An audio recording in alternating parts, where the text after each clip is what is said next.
Hello बच्चों, कैसे आप सभी। उम्मीद कर रहा हूँ कि सब मस्त होंगे और अपनी पढ़ाई कर रहे होंगे। तो बच्चा लोग, आज हम लोग क्या करने जा रहे हैं, एमएल अग्रवाल की स्टार्टिंग कर रहे हैं, एक्सरसाइज 1.1 और क्वेश्चन नंबर फर्स्ट आपके सामने है। तो we will learn how to solve this types of questions. This is the question number first of ML Agarwal exercise 1.1. Okay, तो what is question saying कि without actual division find whether the following rational numbers are terminal decimal or recurrent decimal. So first of all you have to remember the concept of terminal decimal and non-recurring decimals. So if we will talk कि what numbers are terminal decimals and what numbers are non-recurring decimals or non-recurring decimals, ठीक।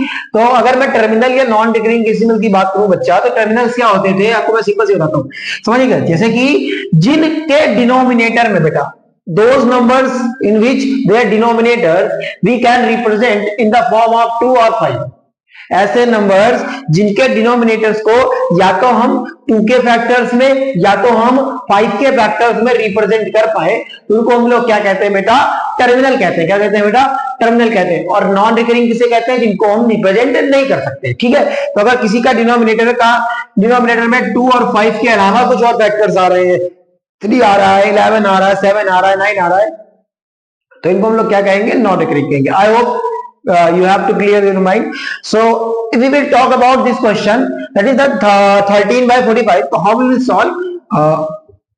Yes, so here we have 45। तो अगर 45 के अगर हम लोग factors करें बेटा, कितना लिखेंगे, 45 के अगर हम लोग फैक्टर्स लिखेंगे कितना लिख सकते हैं बेटा, लिख सकते हैं 45 के फैक्टर्स हमारे पास हो गए,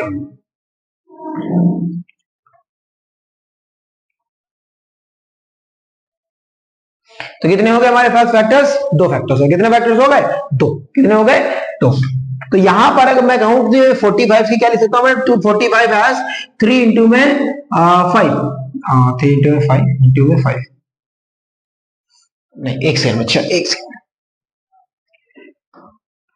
3 इंटू में 3 इंटू में 5। तो हेयर क्या लिखेंगे, so the fraction has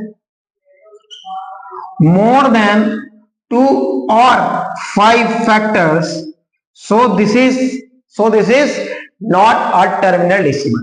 clear बात, क्लियर है बात। आप जैसे इस वाली बेटा बात करें 56, तो 56 को हम लोग क्या लिख सकते हैं बेटा, क्या लिख सकते हैं 56 को, देखोगे ध्यान से, तो 56 को हम लोग लिख सकते हैं यहाँ पर बच्चा 56 है, तो 56 को हम लोग लिख सकते हैं 2 इंटू में 2।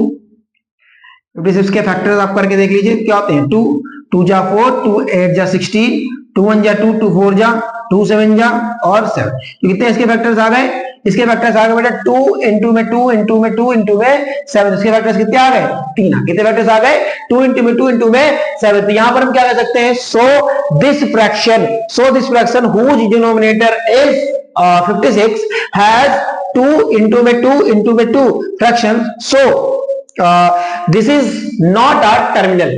क्यों, क्योंकि इसके पास बेटा रीजन सुनिएगा, क्योंकि इसके पास 7 आ रहा है, क्या आ रहा है, 7। तो हम यहां पे लिख सकते हैं कि सो this fraction has more than 2 और 5 मल्टीपल्स, मोर देन 2 और 5, 2 और 5 के अलावा भी और भी मल्टीपल्स है इसके, सो this is not a terminal, so this is not a terminal decimal, terminal decimal नहीं है। इसे 125 की बात करें तो बेटा 125 को हम लोग क्या लिख सकते हैं बेटा, 5 इंटू में 5 इंटू में 5। इसका मतलब इसके पास सिर्फ और सिर्फ 5 और 2 के मल्टीपल्स आ रहे हैं। कितने आ रहे हैं, ये तो 5 का मल्टीपल आएगा या तो 2 का। तो अगर 5 और 2 का मल्टीपल आ रहा है तो ये क्या हो जाएगा बेटा, क्या हो जाएगा, टर्मिनल हो जाएगा। क्या हो जाएगा, टर्मिनल डेसिमल हो जाएगा। यहां पर देखेंगे तो इसको हम लिख सकते हैं बेटा 3 इंटू में 2 इंटू में 11, ठीक है। तो इसके मल्टीपल क्या आ रहा है, 2 11 भी आ रहा है और 3 भी आ रहा है। इसका मतलब इसके मल्टीपल्स जो आ रहे हैं 2 और 5 के एक्सेप्ट भी आ रहे हैं, इनके अलावा भी आ रहे हैं। तो दैट इज मींस कि this is not a terminal decimal, this is recurring decimal. I hope ये आपको क्वेश्चन क्लियर होगा, ठीक है। टर्मिनल किसे कहेंगे बेटा, टर्मिनल में कहेंगे जिसके पास 2 या 5 फैक्टर्स हो, या तो उसका फैक्टर 2 हो या तो 5 हो।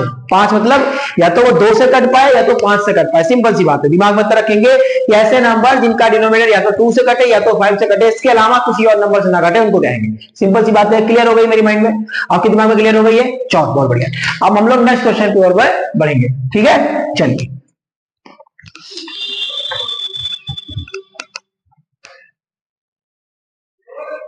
जैसे क्वेश्चन नंबर सेकंड है आपकी बुक में, कह रहा है express the following recurring decimals as vulgar fractions. क्या कह रहा है? Express the following recurring decimal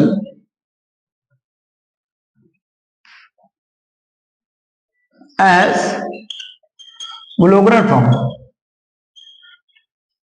ठीक, हाँ, जैसे कि अपने पास है पहला क्वेश्चन है 1.345, कह रहे हैं कि ऐसे डेसिमल्स क्या कह रहे हैं, इन डेसिमल्स को किस फॉर्म में एक्सप्रेस करना है? वुलगर फॉर्म। वुलगर फॉर्म मतलब होता है बेटा P अपॉन Q की फॉर्म में। किस फॉर्म में? P अपॉन Q की फॉर्म में, न्यूमरेटर अपॉन डिनोमिनेटर की फॉर्म में इसको चेंज करना है।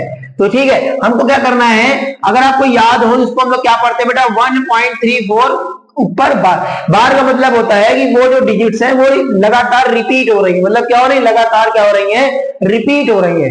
ठीक, तो अगर मैं ऐसे क्वेश्चन को करने का आपको तरीका बताऊं तो मैंने आपको एक वीडियो में और भी बताया है कि पहले आपको लेट करना पड़ेगा कि लेट x इक्वल टू में 3 पॉइंट के बाद। ठीक है, फिर हम लोग क्या करेंगे, h लिखेंगे और लिखेंगे 1.34 मतलब ये नंबर बार बार रिपीट आ रहे हैं, तो लिख देंगे क्वेश्चन नंबर फर्स्ट। क्या लिख देंगे? Question number first.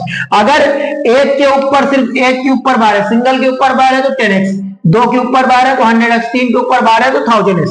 तो यहां पर क्या लिखेंगे? Now 1000x। क्या लिखेंगे बेटा? 1000। अगर एक के ऊपर होगा तो 10x, दो के ऊपर होगा बेटा 100x, तीन के ऊपर होगा तो 1000x। तो यहाँ पर तीन के ऊपर 12 तो कितना लिखेंगे बेटा हम लोग? 1000x इक्वल टू में, अब यहाँ पर 1 था, 1 तो रहेगा ही। अब इसका मैं अगर मैं आपसे कहूं कि 1.345 का मल्टीप्लाई 1000 से कर दूं तो आप क्या करोगे? 3 जीरो से इसका डेसिमल पीछे जाएगा तो 1 2 3, इसका मतलब सर ये हो जाएगा आंसर हमारा। तो वही तो लिख रहे हैं यहाँ पर भी। क्या लिख रहे हैं? पॉइंट लगाएंगे, डेसिमल लगा लेंगे, 345 dot dot equation number second. क्या हो गई? क्वेश्चन नंबर सेकंड हो गई। अब अपन क्या करेंगे भैया, अपन क्या करेंगे, लिखेंगे यहां पर subtracting equation first and second. Equation first और सेकंड को सब्ट्रैक्ट करेंगे तो 1000 में से 1x जाएगा, कितना बचेगा बेटा? 999x। और यहां पर अगर इसको हम सब्ट्रैक्ट करेंगे तो ये हो जाएगा 1344। कितना हो जाएगा? 1344। तो यहां हम क्या लिख सकते हैं बेटा कि 109x इक्वल टू में 1344। तो x बराबर कितना आ गया? 1344 अपॉन 999। ठीक है, अब देख लेंगे अगर ये कट रहा है तो काट देंगे, अदरवाइज देगा 3 से कट रहा है तो 3 3 जा 9, 3 3 जा 9, 3 3 जा 9, तो 3 4 जा 12 और यहां पर जाएगा बेटा 3 4 जा 12 और यहां पर जाएगा तो कितना देगा 2, 3 8 जा 24। तो कितना हो गया? x इक्वल टू में 448 अपॉन में 333। ठीक है, अगर ये फिर से कर सकता है तो फिर से काटेंगे, अदरवाइज ये नहीं कर सकता तो यहीं पर हम इसका आंसर लिख करके छोड़ देंगे। तो वुलगर फॉर्म मतलब क्या होती है? P अपॉन Q की फॉर्म में इसको कन्वर्ट करना है। पहले क्या करना है बेटा, पहले जो भी इक्वेशन दी हुई है उसको x के बराबर लिख करना है, फिर x इक्वल टू में जो भी नंबर रिपीट हो रहा है उनको एक से दो बार रिपीट करके लिखवा देना है। फिर क्या करना है, अगर एक के ऊपर बार है तो 100x, एक के ऊपर बार है तो 10x, दो के ऊपर बार है तो 100x, तीन के ऊपर बार है तो 1000x का मल्टीप्लाई कराना है। यहाँ पर तीन के ऊपर बार था तो 1000x से मल्टीप्लाई कराना है, फिर दोनों का आपस में कर देना है, आपका आंसर आ जाएगा। आई होप आपको क्लियर होगा, एक बार स्क्रीनशॉट ले लीजिए। चलिए, आपने ले लिया होगा, अब हम लोग आगे बढ़ते हैं। सेकंड क्वेश्चन है इसी का, मतलब सेकंड, इसी का सेकंड पार्ट है, सॉरी इसी का सेकंड पार्ट है, वो भी हम लोग कर लेते हैं। ठीक है, क्वेश्चन अभी वही है ना? हाँ, मतलब अभी आप चेंज मत समझिएगा, क्वेश्चन वही है।